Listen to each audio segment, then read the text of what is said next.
అందరికీ నమస్కారం అండి. నిన్న ఒక వీడియో పెట్టాను ఇల్లు గురించి. పెద్దవాళ్ళు ఇల్లు కొనుక్కోవాలంటే ఆస్తులు అవి కొనిపెట్టుకోకండి, చేతిలో డబ్బులు పెట్టుకోండి అని ఒక వీడియో చేశాను. అలాగే బంగారం కూడా అమ్మేసి మేము ఇల్లు కట్టుకున్నామని కూడా ఇంటికి అయ్యిందని చెప్పాను. ఆ ఇంటి వెనక చాలా పెద్ద కథ ఉందండి. కొంచెం లెంతీ వీడియో అయినా సరే ఓపికగా వింటారు అనుకుని నేను చెప్తున్నాను. ఇప్పుడు ఆ ఇల్లు కట్టాము చక్కగా. మా వారు నాకు గిఫ్ట్గా అని నాకు సర్ప్రైజ్ ఇచ్చేలాగా అనుకున్న దానికంటే పెద్దదిగా కట్టారు. మంచి గిఫ్ట్, నీకు నువ్వు ఇల్లు ఇల్లు అని అడిగావు కదా, బంగారం వద్దన్నావు, ఇదిగో నీకు ఇల్లు అని చెప్పేసి నాకు సర్ప్రైజ్ ఇచ్చారు. ఆ ఇల్లు చూడగానే నాకు చాలా హ్యాపీ అనిపించింది. మేమైతే దగ్గరుండి కట్టించుకోలేదండి, మా బంధువుల చేత మేస్త్రితో మాట్లాడి కట్టించాము. నేనైతే ఎప్పుడు ఆ ఇల్లుని చూడలే, మా వారే అన్నీ మాట్లాడి కట్టించారు. అయితే ఇక్కడ ఇప్పుడు అంత బాధాకరమైన విషయం ఏంటంటే, మేము అసలు ఇప్పుడు ఆ ఇంట్లో ఉండట్లేదండి. ఆ ఇల్లు రాజమండ్రిలో ఉంది. మేమేమో ఇప్పుడు ప్రజెంట్ అయితే మేము హైదరాబాద్లో ఉంటున్నాము. దాని స్టోరీ ఏంటో నేను ఇప్పుడు మీకు చెప్తాను వీడియోలోను. ఆ ఇల్లు కట్టాము. మేము అప్పుడు గుజరాత్లో, మా వారు నేను గుజరాత్లో ఉండేవాళ్ళము. వర్క్ చేసేవాళ్ళం పేపర్ మిల్లో వర్క్ చేసేవారు. మా అబ్బాయి ఇక్కడ హైదరాబాద్లో ఎంబీఏ చదువుతూ ఉన్నాడు అప్పుడు. మేము ఇంకా గుజరాత్ నుండి ఇంకా ఆంధ్ర, మన సొంత ఊరు కదా, ఆంధ్రాలో ఇల్లు కట్టుకోవాలన్న ఆలోచనతో కట్టుకొని, సరే మేము ఇల్లు కట్టుకోగానే ఆంధ్రాకి వచ్చేసాము. ఇల్లు కంప్లీట్ అయిపోగానే గృహప్రవేశం పెట్టుకున్నాము. జూన్ నెలలో పెట్టుకున్న తర్వాత ఇంకా చిన్న చిన్న ఎలక్ట్రీషియన్ వర్క్లు అవన్నీ, లైటింగ్స్ అవన్నీ లోపల చేస్తూ ఉన్నారు. సరే ముహూర్తాలు లేవు కదా, మళ్ళీ ఆషాఢం వస్తుందని చెప్పేసి గృహప్రవేశం అయిపోయి మిగిలిన వర్కులు చేయించుకుందాంలే, కబోర్డ్లు అవన్నీ అనేసి అనుకున్నాము. ఈ లోపేమో ఏం జరిగిందంటే, అలా చిన్న చిన్న వర్కులు గృహప్రవేశం అయిపోయిన తర్వాత కరెక్ట్గా 16వ రోజు వచ్చేసరికి మా వారికి హార్ట్ అటాక్ వచ్చి చనిపోయారు. అక్కడే ఆ ఇంట్లో, అంటే లోపలేం చనిపోలేదు, బయట కుర్చీలో కూర్చున్నారు.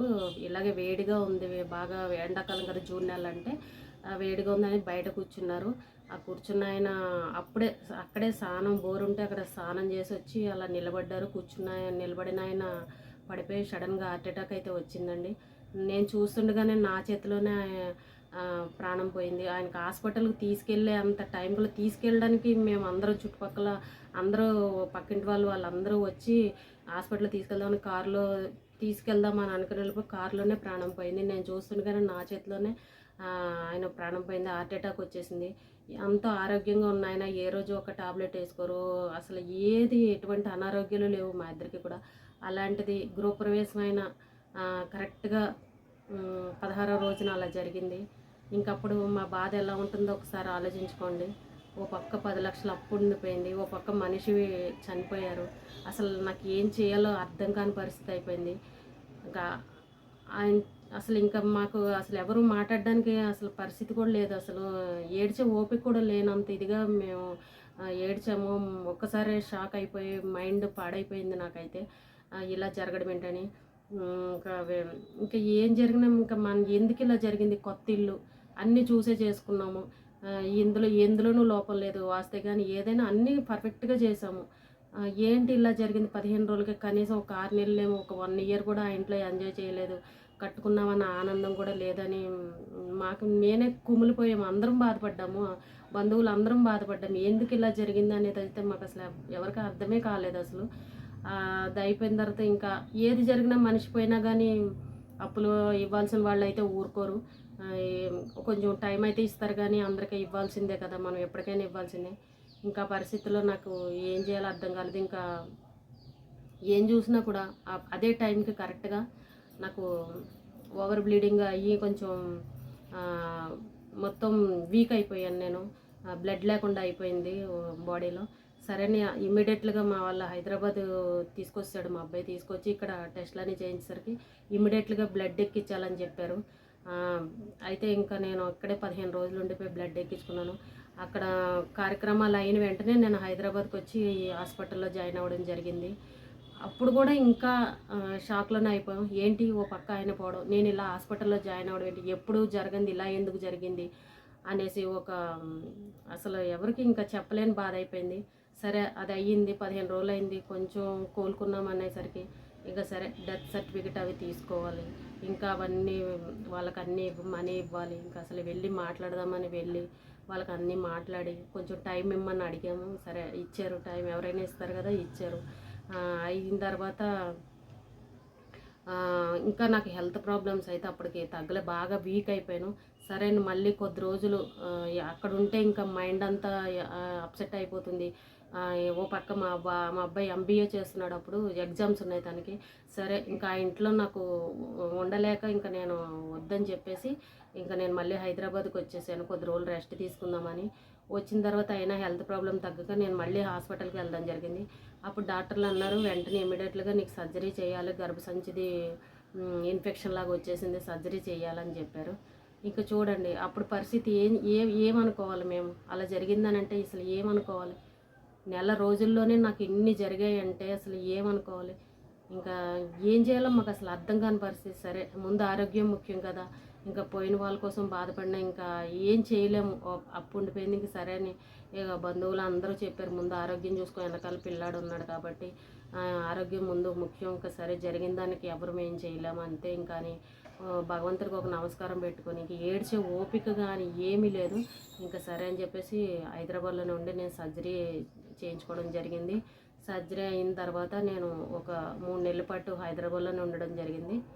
అది అయిన తర్వాత ఇంకా మెల్లగా ఇంకా మళ్ళీ అక్కడికి వెళ్ళి ఇంకా అక్కడ వ్యవహారాలన్నీ చూసుకుని, ఆ బ్యాంక్ పనులు అవన్నీ చూసుకుని అవన్నీ చేసిన తర్వాత ఇంకా ఎలాగైనా అప్పు అయితే ఇవ్వాలి కదా అని చెప్పేసి ఇంకా మనం ఎక్కువ రోజులు టైం పెట్టుకున్న పద్ధతి కాదు అది, ఇచ్చేద్దామని ఇంకా మొత్తం గోల్డ్ అంతా అమ్మేసి వాళ్ళకి ముందైతే అప్పు తీర్చేసాము. ఎందుకనంటే మళ్ళీ మన మాట రాకూడదు, మనం ఏం తిన్నా అనవసరం, ముందు ఏదో జరిగిపోయిందని చెప్పేసి మొత్తం గోల్డ్ అంతా అమ్మేసి లాస్ట్కి ఇది కూడా ఇప్పుడు ఉన్నది మామూలుదే, బంగారం అయితే కాదు, మామూలుదే. ఇక అప్పు అయితే ఉండకూడదు, అప్పు ఉన్న కాడి నుంచి మనం ప్రశాంతంగా నిద్రపోలేం, ఉంటే తినచ్చు లేకపోతే లేదు అనుకుని ముందైతే గోల్డ్ అంతా అమ్మేసి అప్పు అయితే తీర్చేసాము.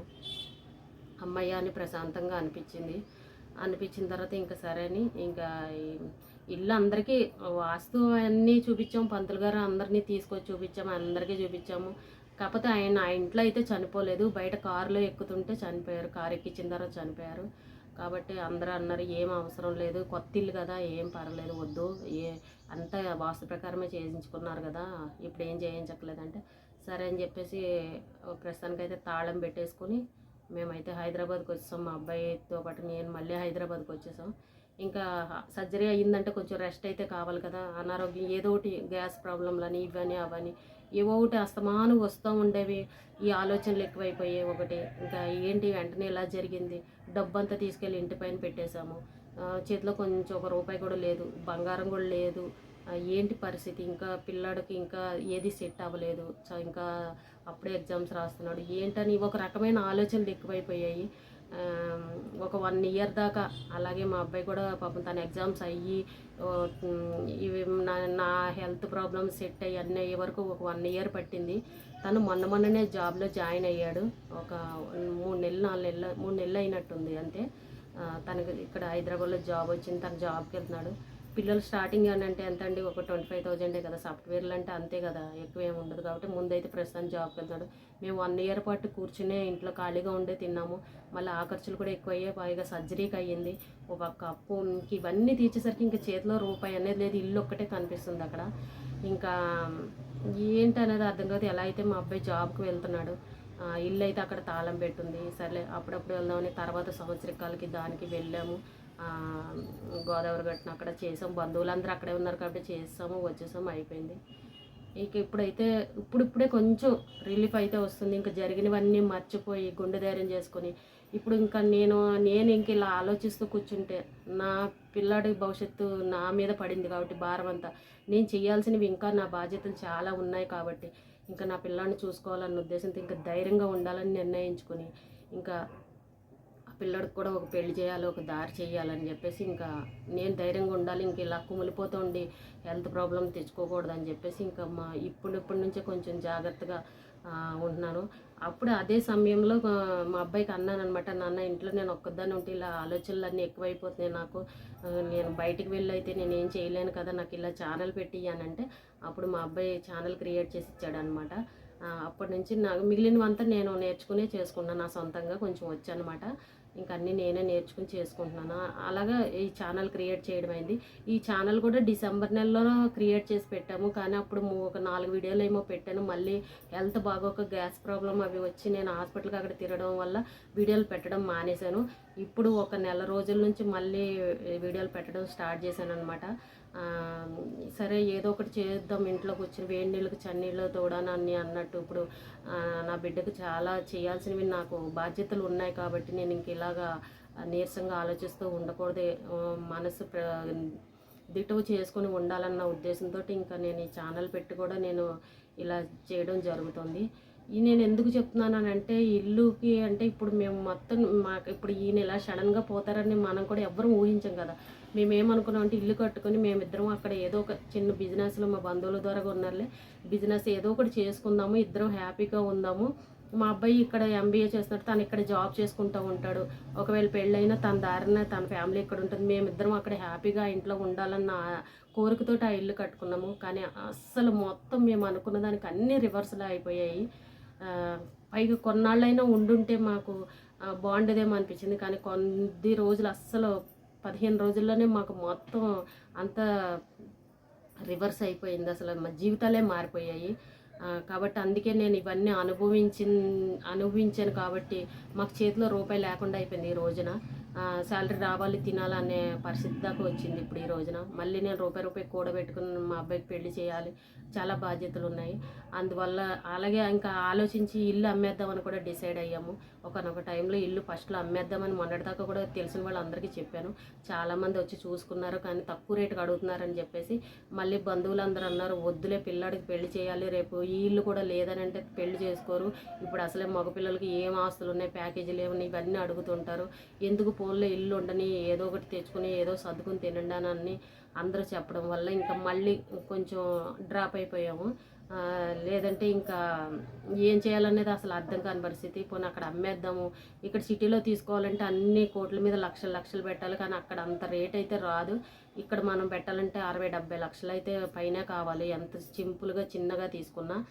సర్లే పిల్లాడు పెళ్ళి అయ్యేదాకా అన్న ఉంచుదాం, మళ్ళీ ఎలాగ అక్కడే బంధువులు అందరూ ఉన్నారు కదా, అక్కడే చెయ్యాలి కదా అన్న ఆలోచనతోటి ఈ ప్రస్తుతానికైతే ఆగిపోయామన్నమాట. ఏమో కొద్ది రోజులు సంపాదించిన తర్వాత ఏమన్నా అప్పుడు ఆలోచిద్దామన్నట్టు ఆగిపోయాము. ఎందుకంటే ఇలా జరిగింది అందరికీ ఇలా జరుగుతుందని అయితే నేను చెప్పను, కానీ నాకు సొంత ఇంటి కళ కాస్త ఇలా నిరాశ అయిపోయింది. మాకు నేను ఇల్లు అని కలవరించిన దానికి ఇలా అయిపోయింది. అంటే నేను దీన్ని బట్టి ఏం చెప్పదలుచుకున్నానంటే ఏ క్షణానికి ఏం జరుగుతుంది అనేది మనకైతే తెలియదు. కాబట్టి చేతిలో ఒక రూపాయి అయితే పెట్టుకొని ఉంచుకోవాలి. ఎప్పుడు కూడా మనకు సడన్గా ఏ అవసరం వస్తుందనేది తెలియదు. మొత్తం డబ్బు తీసుకెళ్ళి స్థలాల మీద ఇంటిపైన పెట్టామంటే అది తొందరగా అమ్ముడు అవుతాయి, సేల్ అవుతాయి అనేది తెలియదు. మన అవసరాలను చూసి తక్కువ రేటుకి అడిగే వాళ్ళు కూడా ఉంటారు.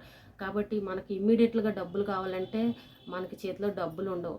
అందుకని ఏ ఫిక్స్డ్ డిపాజిట్లో వేసుకున్నా ఏదైనా తెచ్చుకోవాలి. సొంత ఇల్లు ఉండాలి, సొంత ఇల్లు ఉండద్దని అని చెప్పట్లే, కానీ కొంచెం మన బడ్జెట్లో కట్టుకొని కొంత అమౌంట్ అయితే మన దగ్గర చేతిలో పెట్టుకుంటే మంచిది. ఎందుకంటే నేను కష్టాలన్నీ వెంటనే ఒకే నెలలో అసలు మళ్ళీ సంవత్సరం తిరిగేసరికి మా పరిస్థితి ఎలాగంటే అలాగైపోయింది. ఇంట్లో అడుగు పెట్టగానే మాకు అంతా అసలు నెగిటివ్గా జరిగింది. ఇందులో మా తలరాత అలా అనుకున్నాం, మాకు జాతకం బాగాలేదు, మాకు ఇల్లు కలిసి రాలేదేమోలే అని అనుకుని ఇంకా అలా సర్దుకున్నాం. ప్రస్తుతానికైతే ఆరోగ్యం కుదుట పడింది. కాబట్టి అందుకే నేను చెప్తున్నాను చేతిలో డబ్బులు అయితే ఉంచుకోవాలి. మా టైంకి మా దగ్గర గోల్డ్ ఉంది కాబట్టి నేను వాళ్ళకి అప్పు అనేది తీర్చగలిగాను. నిజంగా ఆ గోల్డ్ కూడా లేదు అని అంటే కనుక వాళ్ళ అప్పు అయితే ఇప్పుడు నేను తీర్చలేకపోయేదని ఇల్లే అమ్మేయాల్సిన పరిస్థితి వచ్చేసేది. నిజంగా ఉంది కాబట్టి నేను మొత్తం అమ్మేసాను, ఏమీ వద్దని ఇంకా మెల్ల తాడు కూడా ఉంచుకోకుండా అన్నీ అమ్మేసి వాళ్ళకి ఇచ్చేసాను. ముందు ప్రశాంతంగా ఉందాం, తర్వాత చూసుకున్నాను. కాబట్టి ఎవరైనా సరే ముందు ఏదైనా అదే స్థలాలు అవి కొన్నామనుకోండి, మనం అవి అమ్మాలంటే చాలా టైం పడుతుంది, దానికి బేరం రావాలి, రేట్ రావాలి, మన అవసరాన్ని బట్టి తక్కువగా అడుగుతారు, అదంతా పెద్ద ప్రాసెస్ ఉంటుంది. అదే గోల్డ్ ఉందంటే మనం ఇమీడియట్గా అప్పటికప్పుడు వెళ్ళి క్యాష్ తెచ్చుకునే పరిస్థితి ఉంటుంది. కాబట్టి ఇల్లు కట్టాలనే వాళ్ళు కొంత క్యాష్ అయితే పక్కన పెట్టుకోండి. ఏ టైంకి ఏం జరుగుతుందనే తెలియదు, హెల్త్ ప్రాబ్లంలో రావచ్చు, ఇలా సడన్గా ఏదైనా అలా జరగకూడదు, కానీ చెప్పలేము ఏం జరుగుతుందో తెలియదు. కాబట్టి నేను ముందుగా అలా చెప్పాను అన్నమాట ఇల్లు కట్టుకోవాలనుకున్న వాళ్ళకి. కాబట్టి ఒకసారి అందరూ ఆలోచించుకొని మీరు కట్టేటప్పుడే మీ బడ్జెట్లో ఎంత ఉండాలనేది చూసుకొని మీరు ముందుకు వెళ్ళండి. అందరికీ మాలాగే జరగాలని అయితే ఏం ఉండదు కదా. బాగా ఇల్లు కట్టుకొని హ్యాపీగా ఉన్న వాళ్ళు కూడా ఉన్నారు. కానీ నాకు జరిగిన అనుభవాన్ని నేను చెప్తున్నాను. మా చేతిలో రూపాయి లేకపోయేసరికి మేము పడిన కష్టాలని నేను చెప్తున్నాను అనమాట. అదండి విషయం. ఒకసారి కొంత క్యాష్ అయితే మీరు చేతిలో పెట్టుకోండి. ఎప్పుడు కూడా ఫిక్స్డ్ డిపాజిట్లు అలా మనం వెళ్ళి తీసుకునేలాగా ఉండాలి. ఎప్పుడు ఏ అర్జెంట్ అవసరం వస్తుందనేది అయితే మనకు తెలియదు కదా. అదనమాట విషయం. ఆ ఇంటి వెనక ఇంత గాథ ఉంది. ఇంకా నేను సింపుల్గానే చెప్పాను. అదండి విషయం. అందుకనే ఎప్పుడు చేతిలో రూపాయి అయితే దాచుకోవాలి. ఇప్పుడు మేము ప్రతి రూపాయి కష్టపడి దాచుకొని ఇలాగ ఏదో ఒకటి మా అబ్బాయికి నేను సాయంగా ఉండి తన బాధ్యతలన్నీ ఇప్పుడు నేను చేయాల్సిన బాధ్యత నా చేతిలో చాలా బాధ్యతలు ఉన్నాయి. ఇంకా నేను డేలా అయిపోతే ఇంకా ఎవరో ఇదే అయిపోతాము. అందుకనే నేను ఈ విధంగా నేను చేస్తున్నాను అన్నమాట. అందరూ సపోర్ట్ ఉంటుందని నేను కోరుకుంటున్నాను. అందరి సహాయం ఉంటుందని నేను కోరుకుంటున్నాను. ఇదండి జరిగిన స్టోరీ. వీడియో చూసినందుకు చెప్పాను కదా, ఇదండి మాకు జరిగిన స్టోరీ అయితే. అందుకే నేను బాధపడుతూ కొంచెం చెప్పాల్సి వచ్చింది. అందరికి తెలుస్తుంది అనేసి చెప్పాను నేను, అంతే తప్ప ఇలా జరగాలని ఏమి లేదు. అది విషయం.